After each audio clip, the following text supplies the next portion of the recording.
Salam sejahtera. Sore ini bersama saya Clara Mela, kita akan membahas predestinasi atau ketetapan mutlak Allah atau takdir dari perspektif Alkitab. Kita awali dari Yohanes 3 ayat 16. Di situ disebutkan karena begitu besar kasih Allah akan dunia ini. Dan tidak pernah disebutkan karena begitu besar kasih Allah akan orang-orang pilihan. Kata dunia di sini perlu digarisbawahi, artinya Allah tidak hanya mengasihi yang disebut orang-orang pilihan, tetapi yang dimaksudkan di sini adalah Allah mengasihi dunia ini. Lalu kata setiap orang yang percaya kepada Allah. Siapa yang layak atau siapa yang sebenarnya patut disebut percaya kepada Allah? Mereka yang melakukan kehendak Allah dan bukan yang berseru-seru atau memanggil-manggil nama Allah. Bisa dilihat dalam Matius 7 ayat 21. Mengapa? Sebab dalam Alkitab tertulis, iman tanpa perbuatan adalah mati. Bisa dilihat dalam Yakobus pasal yang kedua ayat 17. Berikut ada beberapa poin penting tentang predestinasi atau ketetapan mutlak Allah atau takdir.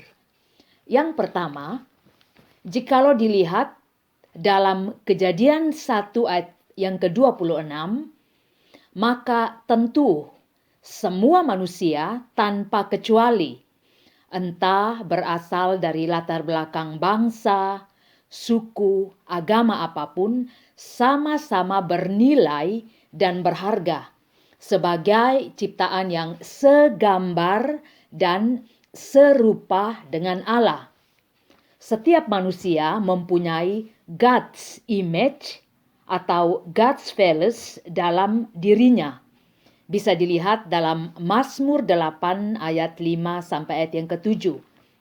Jadi, jikalau ada yang ditetapkan atau ditakdirkan atau dipredestinasikan untuk menjadi unchosen people atau yang tidak diselamatkan, maka hal itu bertentangan dengan harga manusia sebagai ciptaan yang segambar dan serupa dengan Allah.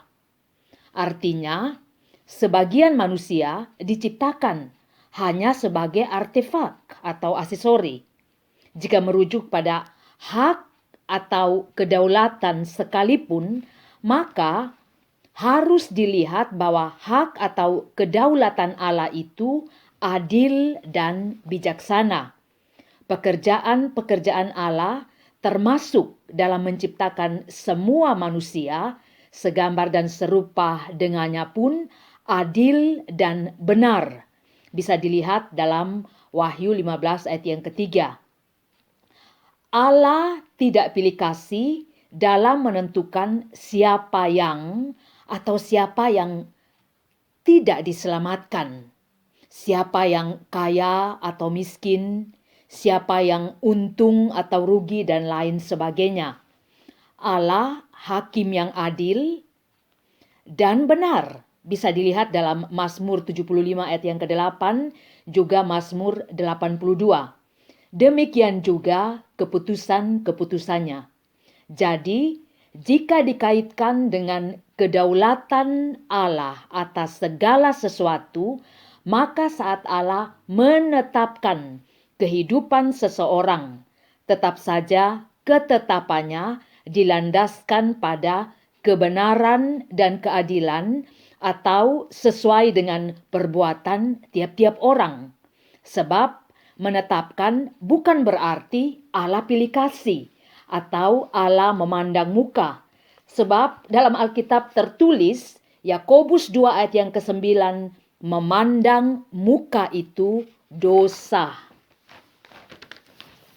Poin yang kedua, sesuai dengan ketetapan Allah, dalam hal ini predestinasi atau ketetapan mutlak Allah atau takdir, maka ketetapan yang dimaksud adalah ketetapan yang didasarkan pada pengetahuan Allah yang kekal, yaitu yang adil dan benar berdasarkan perilaku bebas manusia, free will action, yang diterima dengan bertanggung jawab atau tidak bertanggung jawab oleh manusia.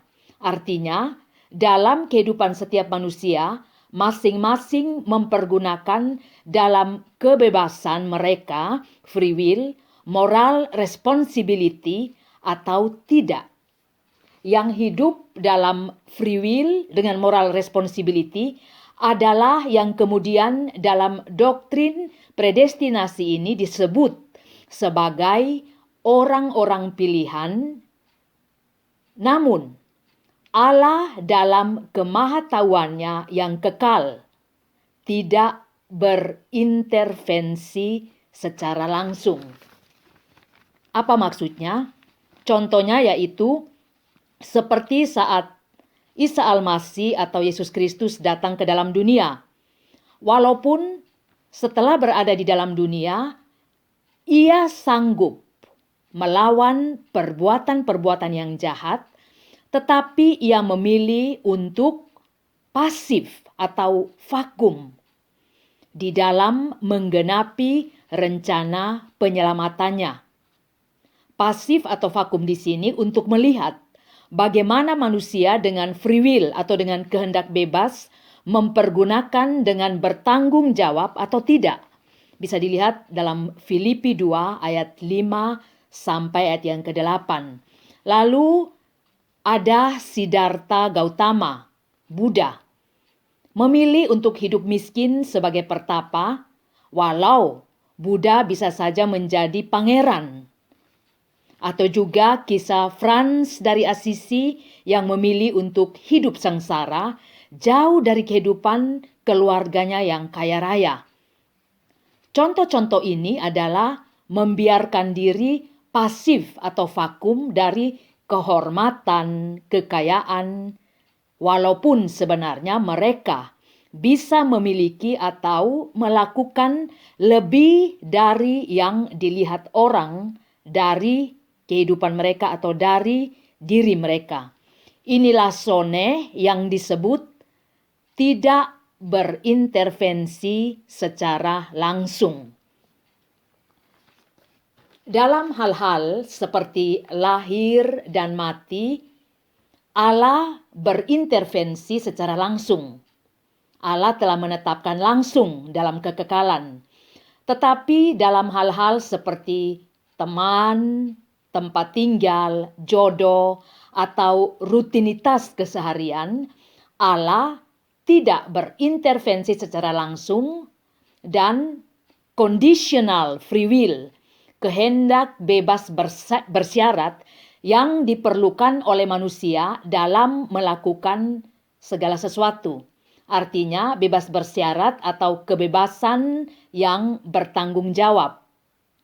Dalam kebebasan yang bertanggung jawab, manusia sesuai dengan ketaatan nurani atau ketidaktaatan nurani menerima konsekuensi fana saat ia hidup di dunia yang berdampak pada konsekuensi kekekalan setelah ia meninggalkan dunia ini.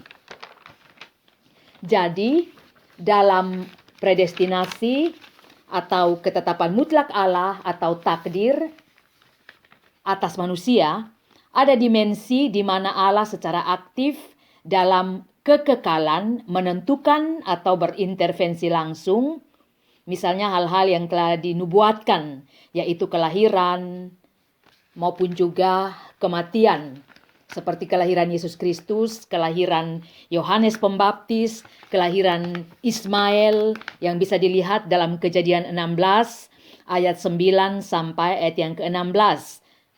Dan ada sone di mana Allah dalam kemahatauannya membiarkan diri pasif atau vakum atau tidak berintervensi langsung. Misalnya, manusia ingin menjadi apa, manusia ingin menikahi siapa, atau akan menjadi kaya atau miskin, dan lain sebagainya. Demikian penjelasan singkat ini, kiranya boleh menjadi berkat.